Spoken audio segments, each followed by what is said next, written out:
નાના છોકરાઓ જ્યારે મારા નાના બાળકો બાળ મંદિર વાળા હોય, બાલ વાટિકા વાળા, પેલા વાળા, તો એ વાર્તા કથન કહેતા. તો એક છોકરીએ લખ્યું આઠ મને વાર્તા કહેવાનું મન થાય છે, પણ આમ જોવા જાવ ને બીક લાગે, તો સંકોચ થાય છે, ડર લાગે. એ છોકરી કાંઈ બીજા દિવસે પ્રાર્થનામાં મેં પ્રાર્થના શરૂ હતી, પાછળ બેટા ઉભી થાય, પછી મેં કીધું હવે તું આગળ વહી જા, તારે વાર્તા કહેવાની છે. શરૂઆતમાં થોડી થોથરાણી, પણ પછી એને વાર્તા મસ્ત રીતે. તો આ શું થયું, એની ઈચ્છા શક્તિ આપણે જાણી શકીએ.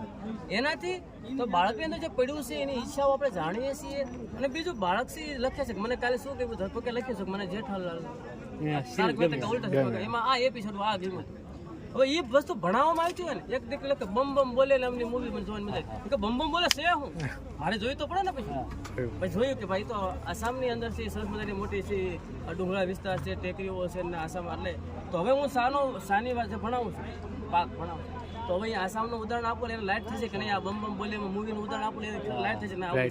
એક બાળક સૂઝ માટે કે પોતાના એક જરૂરિયાત માટે કેટલો સંઘર્ષ કરે છે, તો એ પણ હું એનાથી સમજાવી શકું. એક મા બાપની શું સ્થિતિ હોય તો આ એનો પૂર્વ સંદર્ભ સાથે હું જોડી શકું. તો એનાથી કે છે બાળકનો છે એ રસ રુચિ પ્રકૃતિ જાણી અને એ મુજબ જો શિક્ષણ આપીએ ને તો બાળક સાંભળે જ. આપણે એમ કે કેમ અવાજ કરે કરતો અવાજ બંધ, એને ગમતું આવ્યું અવાજ કરતો બંધ થઈ જાય નહીં, આ કાંઈક છે.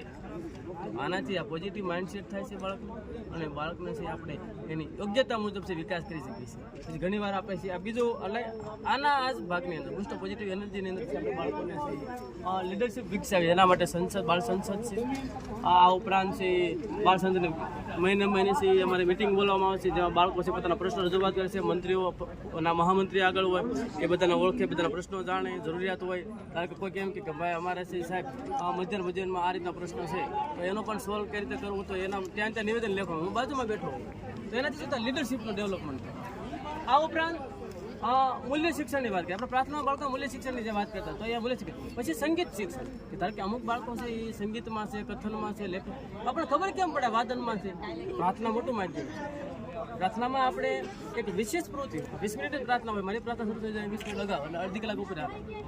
એમાં આપણે પ્રાર્થનામાં બધા કાર્યક્રમ સિવાય ને એક વિશેષ પ્રવૃત્તિ હોય. જે વિશેષ પ્રવૃત્તિમાં શું હોય, જે બાળકને પોતાની રજૂઆત કરી છે, જે રજૂઆત કરવી હોય પ્રાર્થના મંત્રી લખાઈ લે. કારણ કે આપણે જે પ્રાર્થના મંત્રી બધી વ્યવસ્થા કરતો હોય કે મારે છે એ જોક્સ કેવો છે, મારે ઉખાણા કેવા છે, બે જેવું.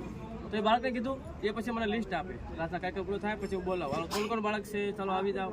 એટલે શું થયું, તો જે બાળકની અંદર રમૂજી વૃત્તિ છે એનો પણ નિખાર થયો. જે બાળક સંગીતવાળા, બાળ વાટિકાવાળા, અત્યારે તમે જો બાળ વાટિકા છે ને જે ઓલા બધા ને એ બધા 3 થી નીચેના બાળકો છે.